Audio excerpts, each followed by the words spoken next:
नमस्कार दोस्तों, मैं ज्ञान आपका अपने चैनल में स्वागत करता हूं। गुरु पूर्णिमा की आप सभी को हार्दिक शुभकामनाएं। गुरु का जीवन में बहुत बड़ा महत्व है, आप जानते ही हैं। आषाढ़ मास की पूर्णिमा जो कल मनाई जाएगी गुरु पूर्णिमा के नाम से, महर्षि वेद व्यास जी का कल जन्मदिन मनाया जाएगा। 3 जुलाई सोमवार को यह दिन पड़ रहा है। इस दिन गुरु जी की पूर्ण पूजा की जाती है, पूजन विधि की जाती है, जिससे जो है गुरु की कृपा हम पर हमेशा बनी रहे। इसका शुभ मुहूर्त आज 2 जुलाई 8:51 से शुरू हो चुका है। महर्षि वेद व्यास जी का जन्म आषाढ़ पूर्णिमा को हुआ था। इस दिन केवल गुरु की नहीं बल्कि परिवार में जो भी आपसे बड़ा हो, जैसे पिताजी, भाई जी, कोई भी हो सकता है, उसे भी गुरु तुल्य समझना चाहिए। आज ही के दिन गुरु के आशीर्वाद से जीवन का कल्याण और मंगल होता है। गुरु से मंत्र प्राप्त करने के लिए दिन श्रेष्ठ है और सभी पूजन विधि करके गुरु मंत्र अगर इस दिन ले लें और किसी को अच्छा गुरु मिल जाए तो बहुत अच्छी बात है। नहीं तो परमात्मा को सर्वश्रेष्ठ गुरु मान करके उन्हीं से ही अपने जीवन के लिए मंगलमय जीवन की कामना हमें करनी चाहिए और उनसे आशीर्वाद प्राप्त करना चाहिए।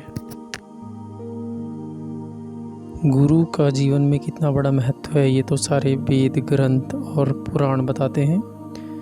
भगवान ने भी जब भी पृथ्वी पर अवतार लिया तो उन्हें भी गुरु की आवश्यकता पड़ी। भगवान श्री राम के गुरु विश्वामित्र और वशिष्ठ, जिन्होंने भगवान श्री राम को एक मर्यादा पुरुषोत्तम श्री राम बना दिया, उनके जीवन में उनका बड़ा महत्व रहा। भगवान श्री कृष्ण के गुरु संदीपनी, जिन्होंने उनको जीवन का मार्गदर्शन दिया, जीवन का दर्शन कराया। इसके अलावा और भी बहुत सारे एग्जाम्पल हैं। भगवान हनुमान जी के गुरु सूर्यदेव, जिन्होंने जो है भगवान हनुमान जी को अष्टसिद्धि नवनिधि का ज्ञान दिया और ब्रह्मांड का ज्ञान दिया। और आज जो है सबसे अधिक ज्ञानवान जो माना जाता है हनुमान जी को माना जाता है, जो कि मर्यादा पुरुषोत्तम श्री राम के बहुत बड़े भक्त हैं, आप जानते हो।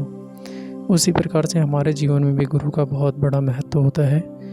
गुरु के बगैर जीवन कुछ नहीं है। कबीरदास ने भी कहा है, गुरु गोविंदो खड़े खाके लागो पाए, बलिहारी गुरु आपने गोविंदियो बताए। अर्थात यदि मेरे सामने ईश्वर और गुरु दोनों खड़े हों तो सर्वप्रथम मैं अपने गुरु के चरण स्पर्श करूंगा, क्योंकि भगवान से बड़े मेरे लिए मेरे गुरु हैं। क्योंकि गुरु ना होते तो मुझे भगवान तक पहुंचने का रास्ता ही नहीं मिलता। गुरु ने ही मुझे जो है भगवान तक पहुंचने का रास्ता दिखाया। तो सभी के जीवन में गुरु का बहुत बड़ा महत्व होता है। हम सभी को अपने गुरुओं का आदर सम्मान करना चाहिए। उन्होंने जीवन में क्या प्राप्त किया यह महत्वपूर्ण नहीं होता, लेकिन उन्होंने हमारे जीवन में कितना बदलाव किया है ये बहुत बड़ा महत्वपूर्ण होता है। हमारे जीवन में सबसे बड़ी गुरु सर्वप्रथम हमारी माता होती है। माता को प्रथम गुरु कहा जाता है। माता के बगैर जीवन, कह सकते हैं कि हमारा जीवन हमें मिलता ही नहीं। अगर माँ ना होती तो अपने माँ बाप का हमेशा सम्मान करें, वो हमारे प्रथम गुरु हैं। और माता पिता का सम्मान करना चाहिए, उन्हें प्यार और आदर देना चाहिए। माता का तो जीवन में इतना बड़ा महत्व है कि माँ का ऋण और बाप का ऋण, पिताजी का ऋण कभी चुकाया ही नहीं जा सकता। इस बात का हम ज़रूर ध्यान रखें। इसके बाद अगर कोई सही गुरु मिल जाए तो ठीक है, नहीं तो परमपिता परमात्मा को ही अपना गुरु माने और उनसे प्रतिदिन जो है विनम्र निवेदन करके, प्रार्थना करके अपने जीवन का लक्ष्य जाने और आगे बढ़ें, मेहनत करें, कर्म योगी बने, जो कि भगवान श्री कृष्ण ने गीता में भी कहा है। कर्म भी करता रहें, अपनी जिम्मेदारी भी करते रहो। योगी यानी कि योग, परमात्मा से योग यानी कि आत्म साक्षात्कार भी कीजिए, उसका ध्यान भी कीजिए, जिसने हमें भेजा है संसार में कुछ अच्छा करने के लिए। तो गुरु पूर्णिमा के इस पावन अवसर पर मैं अपनी माँ, जो कि मेरी प्रथम गुरु शकुंतला देवी को याद करता हूँ, उन्हें नमन करता हूँ। आज वो मेरे साथ नहीं है, लेकिन सूक्ष्म रूप से मेरे साथ मौजूद है, मेरी आत्मा में, मेरे संस्कारों में वो मौजूद हैं। उन्होंने जीवन में मुझे सिखाया, कभी जीवन में हार मत मानो, हमेशा आगे बढ़ते रहो। दूसरे हमारे बारे में क्या सोचते हैं यह कभी मत सोचो। हमेशा अपनी सोच सही रखो, दूसरों के प्रति सही व्यवहार रखो, अच्छा व्यवहार बनाओ, सभी को अपना मानो, पूरी पृथ्वी को अपना मानो, सभी का कल्याण करो, जितना तुमसे हो सकता है प्रयास करो कल्याण करने का, परोपकार करो। उन्हीं के संस्कारों पर आज मैं आगे बढ़ने का प्रयास कर रहा हूँ। उनका आशीर्वाद सदा हम पर बना रहे। उसके बाद मेरे जीवन में कोई महत्वपूर्ण गुरु जो तो नहीं रहा। जो स्कूल के गुरु टीचर हैं उन सभी को मैं याद करता हूँ, उनका सम्मान करता हूँ, उनका धन्यवाद करता हूँ। उन्होंने मुझे मार्गदर्शन दिया, आगे बढ़ाया। इसके अलावा जो मेरे गुरु रहे आध्यात्मिक रूप से, बजरंगबली हनुमान जी, जो कि श्री रामदूत और भक्ति की पराकाष्ठा से परिपूर्ण हैं। उन्होंने जीवन में मुझे भक्ति दी, उदारता दी। उनके हनुमान जी की बात करें तो उन्हें जीवन में कभी घमंड नहीं हुआ, क्योंकि वो भक्ति पर आधारित जीवन जीते थे। जो भी भक्ति के मार्ग पर चलता है उसको कभी घमंड नहीं होता। उसका कारण ये कि जो भी कार्य वो करता है उसका श्रेय वो परमात्मा को देता है। हनुमान जी के जीवन से हमें शिक्षा मिलती है कि मेरे गुरुजी हनुमान जी सिखाते हैं कि हमेशा कार्य करते रहो और श्रेय कभी मत लो। उन्होंने इतने बड़े बड़े काम किए, उन्होंने श्री राम के विकास संवार दिए, यानी भगवान जी के कार्य, भगवान नारायण के कार्य भी संवार दिए। हम जैसे और आप जैसों के कार्य तो क्या कार्य हैं, तो तुच्छ कार्य हैं। और इतने बड़े बड़े कार्य करने के बाद भी जो कि असंभव कार्य थे, संजीवनी बूटी को लाना हो गया और बहुत सारे ऐसे कार्य उन्होंने किए, उन सभी कार्यों के लिए उन्होंने कभी श्रेय नहीं लिया। जब भी राम जी कहते हैं कि हनुमान तू ना होता तो मेरा क्या होता, तेरे बगैर तो मैं कुछ नहीं हूँ, जिस तरह से मेरा भाई भरत है उसी तरह से तुम मेरे लिए प्रिय हो। तो हनुमान जी हमेशा कहते हैं कि प्रभु ये मैंने कहाँ किया है, ये तो आपने किया है। मुझे जब कोई चीज़ समझ में नहीं आती तो मैं तो आपका नाम लेता हूँ और मुझे रास्ता मिल जाता है, मुझे बल मिल जाता है, बुद्धि मिल जाती है, ज्ञान मिल जाता है। और आप ही मेरी प्रेरणा हो, आप ही मेरे गुरु हो और आप ही मेरे सब कुछ हो, मेरे प्रभु हो। तो हनुमान जी के ये वचन सुनकर राम जी के अश्रु आ जाते और हनुमान जी को गले लगा देते और कहते हनुमान तेरा दिल कितना बड़ा है।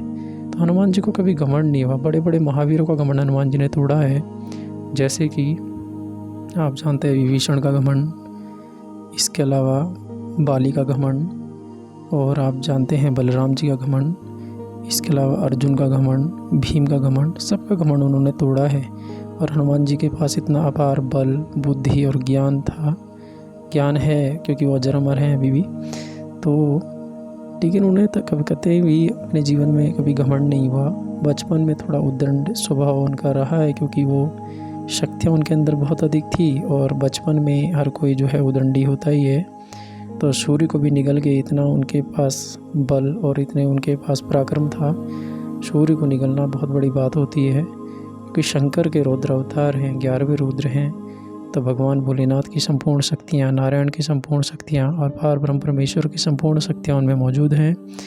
माता के अग्र द्वारपाल हैं, माता की वीर हैं, माता के आगे चलते हैं, हमेशा धर्म की पताका को फहराते हैं, सत्य न्याय धर्म के रक्षक हैं और हमेशा संकट मोचन बनकर के संकटों का नाश करते हैं। तो कलयुग में अगर जीवित कोई देवता इस समय है जो कि प्रचंड, जिनकी शक्ति विराजमान है, सक्रिय है, तो हनुमान जी हैं। और माता की कुछ शक्तियाँ हैं जो कि सक्रिय हैं। तो बजरंगबली हनुमान जी जो भोले शंकर हैं उनको मैं बार बार प्रणाम करता हूँ। मेरे गुरु जी हैं, उन्होंने जीवन में मुझे हमेशा मार्गदर्शन दिया, सही मार्ग पर चलाया। कभी मैं भटका भी तो फिर दोबारा उन्होंने जो है मुझे सही मार्ग पर मेरा हाथ पकड़कर सही मार्ग दिखाया और चलाया। उन पूर्ण गुरु को मैं बार बार प्रणाम करता हूँ। इसके अलावा सभी पूर्ण गुरुओं को मैं प्रणाम करता हूँ, सम्मान करता हूँ। कबीरदास जी, गुरु नानक जी, महात्मा गौतम बुद्ध, इसके अलावा महागुरु भगवान शिव शंकर, भोलेनाथ, आदि शिव, माता आदि शक्ति, श्री हरि नारायण, माँ लक्ष्मी, माँ सरस्वती, सभी पूर्ण गुरु को मैं प्रणाम और सम्मान करता हूँ। आदरणीय श्री राधा रमण मिश्र महाराज जी आदि को मैं पूर्ण रूप से समर्पित और प्रणाम करता हूँ। सभी हमारा मार्गदर्शन करें, हमें सही मार्ग पर चलाएं और हमें आगे बढ़ाते रहें। अपनी माँ का आशीर्वाद सदा प्राप्त करना चाहूँगा, सूक्ष्म रूप से भी, और ताकि जो है जीवन में कोई भी दिक्कत आए, कठिनाई आए, जो कि आती ही है, तो उनसे पार पा सकें।